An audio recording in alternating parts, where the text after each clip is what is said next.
Hi guys, thanks for tuning in to my channel. This is Bella. Today, in preparation for our wedding anniversary, we're going to find out a little bit about Marco.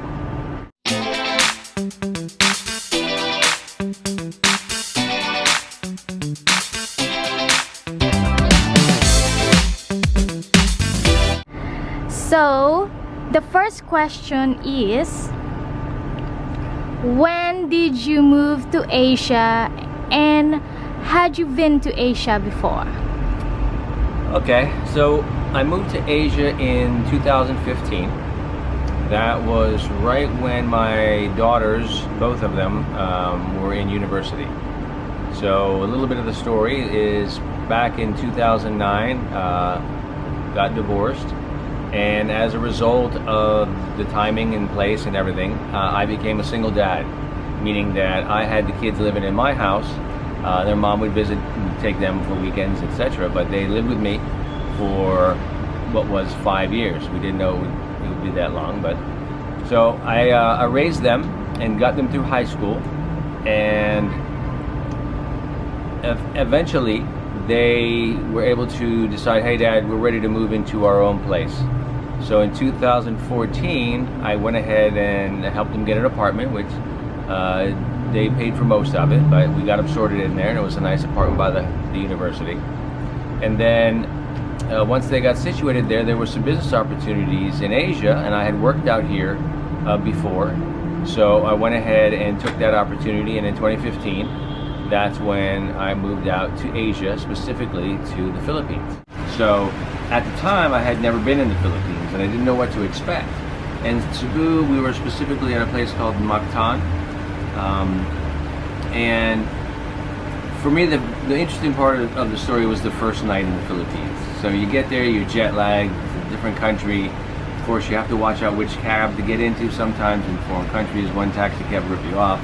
The other one runs the meter and does a good job. So got there, got to the place, the people I was working with, open arms, brought me into the flat that I'd be living in for 2 months, and had some dinner and went to bed. And then what I realized was, I was sort of in a busy area, real near the airport, and in the Philippines, everybody gets around by moto. So it was constant hum of motos vibrating the whole time, down during the nighttime. And then around 3:45 a.m. you could hear the roosters, and I'm a city boy, so for roosters that was kind of new. And the roosters, if you've heard this noise, they just go and go and go. So it was very noisy, and the next morning I kind of told the guys I was with, I said, wow, it's really noisy, it's crazy, it's a lot of noise. And they're like, yeah, don't worry, you'll get used to it. And after a couple of nights you do. Of course, when I go back to Bohol to visit Bella's family, you're not ready for that first night when the roosters wake you up, but then you realize, okay, this is going to be the next 2 days, 2 weeks, you get used to it. But you know that a rooster is like a time clock in Philippines. When you don't have a clock, they're the clock. They are time clock, and they will wake you up at 3:45 or 4:45, and there's theories as to which one does the 3:45 and which rooster does the 4:45. But nonetheless, they wake you up early, and you probably should get to work. If you're a farmer, then it's a perfect alarm clock. So that's how I got to Asia the first time. Now, had I been here before? Yes, many times for travel over my career. I worked in tech and telecom. So I had been to Singapore and Taiwan, Japan, Korea, all parts of the mainland China. And there's a lot to that. And I basically lived in Taiwan in 2007 for about 10 months. So that's pretty much just sort of the beginning on that. So talking about Taiwan, what were you doing in Taiwan, and did you had any problems living there? So I was in Taiwan for a project. We were doing and this was 2007, 2008. This was, we were trying to put video on the phone so that you could have content like we're watching these days on your phone, but back then we only had 3G, 4G speeds. We didn't really have dedicated channel like we do now to where we could run a lot of content. So The project was called Media Flow, and I was the project manager for the region. And I was out there to set up the equipment that did the transmitting, and then run all the user trials to see if the users in Taiwan were interested in this type of content, this video delivery system for mobile phones, which today seems ridiculous because we all live on it. But we had to go through the trials and do the testing. So as part of it, there were many things that happened during my stay in Taiwan, but one of particular interest was we had the big antennas coming in. They were 6-meter antennas.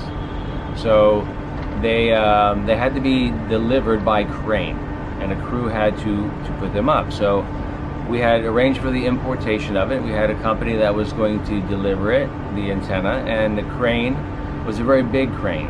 And I did not know when I rented the very big crane for the very big job that the roads were very narrow. They're just basically mule roads. So in the morning of the delivery, we go to drive up there, and we can't get up the mountain because there's a big long line of traffic. So we get out of the car and we walk up there. We try to find out what's going on, and some idiot had a crane stuck on the road. It blocked the entire road, and no one could get up and no one could get down. So when people were saying, whose crane was that? I knew it was mine. So what we did was we waited half the day, and they brought in another truck to move the crane. And luckily, the other people that were working on this mountain, Yangmingshan in Taiwan, they knew of the problem. They came down to find out what the problem was, and they actually let us walk past the crane, and they gave us a ride up the mountain. Now this isn't the best part of the story. The best part of the story is once we get up the mountain, they raise the crane, they put the antenna up on the top, and the guys go ahead and climb up there in a very dangerous way, no ropes, no nothing. And they hang this big antenna. And this big antenna, because it was so high on the top of the highest mountain in Taiwan, it was orange so that planes could avoid it. So we go back to the hotel that night and we talk about our day and say how it was. And there were these contractors from, I guess it's Lockheed Martin, I can say it, that were at the lounge, and they were complaining about how they couldn't get to work today. Some jerk had put too big of a crane up there and blocked the whole road, and we lost a whole day of work. So I just kind of like went ahead and grabbed my glass and walked out quietly and didn't make a word because I didn't want them to know that was me. So the next day we go up there, everything's fine, the world looks beautiful. We were at Earth Station, and we could see the competing technology. There was a bunch of other engineers for a different company called Nokia, and they were 100 yards away from us. And in the mornings we'd have our coffee. Hey, how you doing? So this one morning the police show up, and they go over to those guys, and we're laughing. We're like, oh, what'd they do now? They're in trouble. And all of a sudden I see all 4 of the engineers from the other Earth Station, the competing technology, plus the police officer, point at us. And I'm thinking, that's funny. Why would they do that? So the cop car drives over, and what happens is he explains that the neighbors down below have lodged a complaint, and their complaint is that somebody's up here doing illegal business with a large antenna. And I explained which antenna, and they said, that antenna. Is that your antenna? And I said, that is my antenna. So they said, well, we've got a complaint, so what we have to do is we have to go ahead and do the paperwork and do the investigation so that we can understand if this was legally imported. And I said, yes, it was legally imported. I have the paperwork. They said, where? I said, it's down at the bottom of the mountain with the freight forwarder. They said, well, you can't leave the country until we get this sorted out. Since you're the manager of this, we need to have your passport. So this is when I thought things were getting a little bit serious. I always had my passport on me, so that wasn't the issue. Just that he had to take my passport when I was scheduled to leave, actually on the following Monday. This was on a Friday. So they take my passport and drive down the mountain, and I'm bewildered, call my boss, and I tell him the situation. He says, so let's just ride it out, let's see what happens. So then the other competing guys, the Nokia guys, came over and they said, "What was it all about? What was it all about?"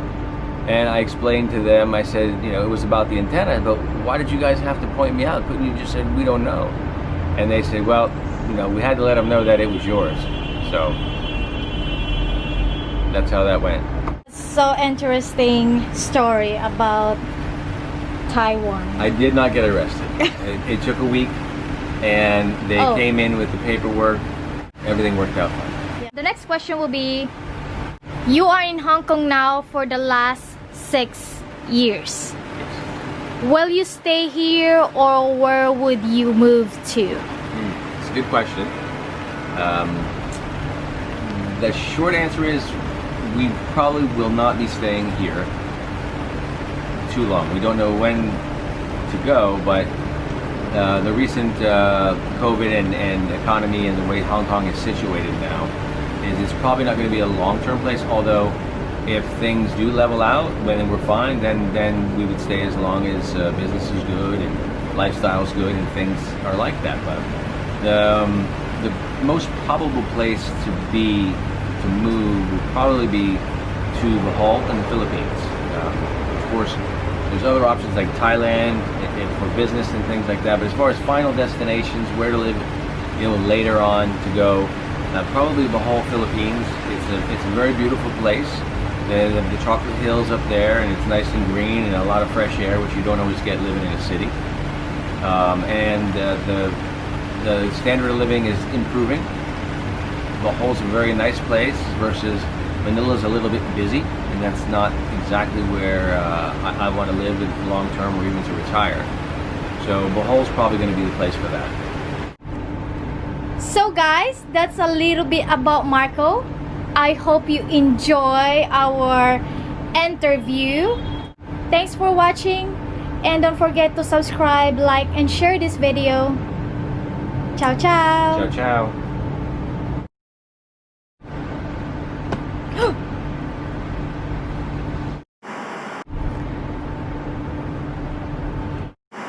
So we're gonna finish it up for the last question.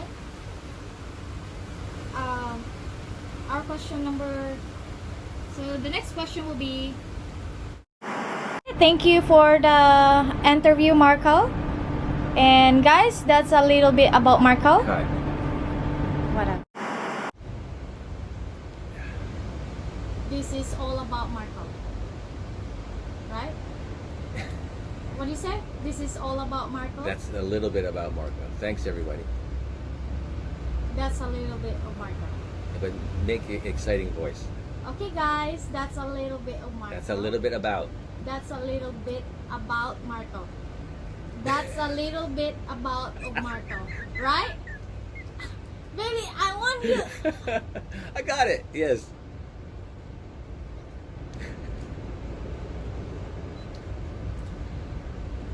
So that's it. Thank you for the interview, Marco. And guys, that's a little bit about Marco. Cut. Whatever. Sucked.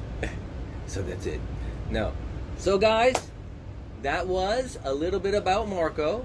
I hope you enjoyed it. Okay. So guys, that's a little bit about Marco. I hope you enjoy our interview. And don't forget, it's okay, right? That part was okay until you got lost. Now you can say, so don't forget to like, subscribe, and share. Okay. And please leave comments. Okay.